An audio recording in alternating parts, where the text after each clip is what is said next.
The financial fabric of rural America is fraying.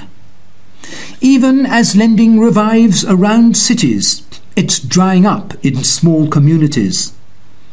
In-person banking, crucial to many small businesses, is disappearing as banks consolidate and close rural branches. Bigger banks have been swallowing community banks and gravitating towards the business of making larger loans.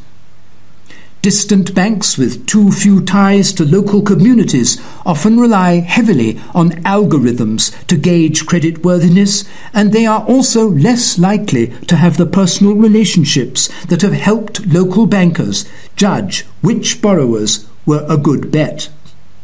The phenomenon, almost automatically, is getting worse. Bankers say they don't see enough business in small towns. Small towns say bank closings make it harder to do business.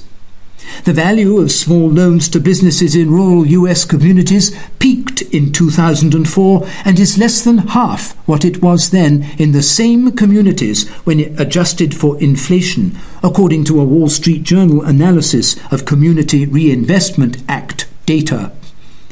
In big cities, small loans to businesses fell only a quarter during the same period, mainly due to large declines in lending activity during the financial crisis. Adjusted for inflation, rural lending is below 1996 levels. Of America's 1,980 rural counties, 625 don't have a locally owned community bank, double the number in 1994, federal data show. At least 35 counties have no bank, while about 115 are now served by just one branch. Camden Fine, Chief Executive of Independent Community Bankers of America, a small bank trade organization, says, quote, "There's been a slow seep, a slow letting air out of a balloon over a long period of time. There's less demand for credit. There's less supply." End of quote. Ray Grace, North Carolina's Commissioner of Banks, says, quote, "To say that I am concerned is an understatement. The number of community banks is shrinking, and larger banks are taking deposits gathered in rural areas and deploying them in urban communities. It sucks the capital out of rural communities." End of quote. Between 2009 and June 2017, North Carolina counties currently considered rural by the Centers for Disease Control and Prevention lost 131 bank branches, thank you regulator show. That 18% drop compared to the 2% drop in Mecklenburg counties, home to Charlotte and Raleigh. Their gap is the most striking because North Carolina is a banking center, home to Bank of America and BB&T Corp. Bank of America has 8 branches in 7 rural counties in the state, down from 21 in 17 rural counties 3 years ago. Around Roxabelle, population 220, and other parts of rural northeastern North Carolina, the banking gap is hurting business. 3 months after PNC closed a bank branch in Coleraine, population 187, Tommy Davis closed his nationwide insurance office there. Losing the bank branch meant that he had to drive 25 minutes each way daily to make deposits. He lost foot traffic from people who once dropped by on their way to and from the bank. Mr. Davis says, quote unquote, "It's really like a death sentence for a small town because the bank is the centre of all activity." He owned the Coleraine location for 20 years. He moved the business to Windsor, a larger town 25 miles away. 12 miles north of Roxabelle in Woodland, population 729, Sharon Ramsey closed the Degire Grill because, she says, she couldn't get bank financing. At first, she says, the restaurant was turning a profit, but it was just enough to stay open. She was told she didn't have enough credit history to qualify for a loan. She closed Degire in 2013 after 3 years to focus on her variety store in nearby Conway, which lost its only bank branch several years ago. Southern closed its Woodland branch 3 years ago. Then the local grocery store shut down. The loss of both, according to Joe Lasseter, means, quote-unquote, most people drive through here without stopping. Joe Lasseter owns Lasseter's Used Cars. He keeps no more than 10 cars on his lot, down from about 20 before.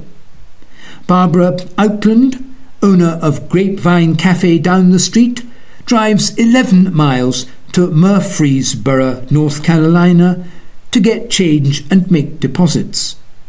Miss Outland, 71, says that as defence against any thieves eyeing that cash she locks up at night with a .38 Smith & Wesson revolver, quote-unquote, in my hand, in plain view, for all to see.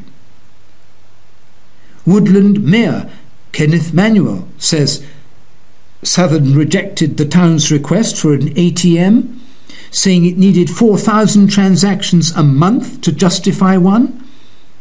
Southern Senior Vice President John Heaton declines to comment on Woodland.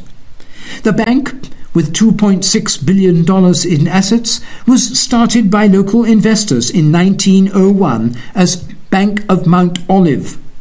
It has 61 branches, including the only bank in Woodland's Northampton County. Southern says that 36 of its branches are in towns with populations under 6,000, and that in most areas where the bank has closed branches, there is another bank fairly close. In considering closures, he says, quote-unquote, profitability and market dynamics are primary drivers, along with other factors that can vary over time and by market.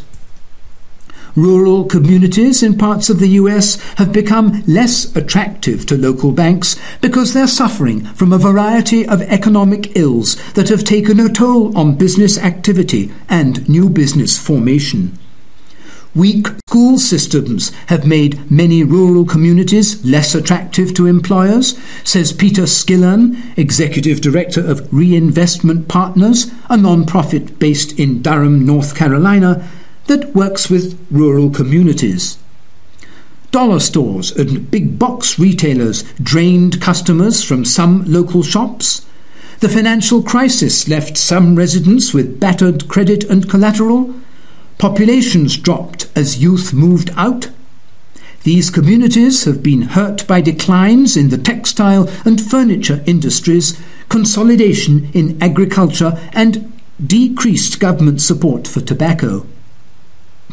Average annual employment in North Carolina's 80 rural counties fell 6% between 2007 and 2016, according to the Raleigh-based North Carolina Rural Center, compared with a gain of 11% in its 6 urban counties.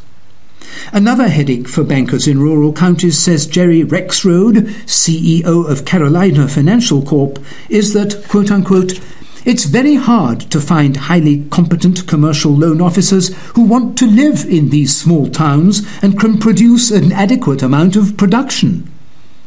He said rural businesses often have less sophisticated reporting systems that make their finances tougher to analyze. Carolina Financial of Charleston, South Carolina, in November acquired First South Bank of Washington, North Carolina. Quote, the smaller towns are really more for deposit gathering that gives you funds to lend to larger towns, unquote, according to Nick Nicholson, Chief Credit Officer, First South Bank. Small town businesses say bank pullbacks weaken local economies further.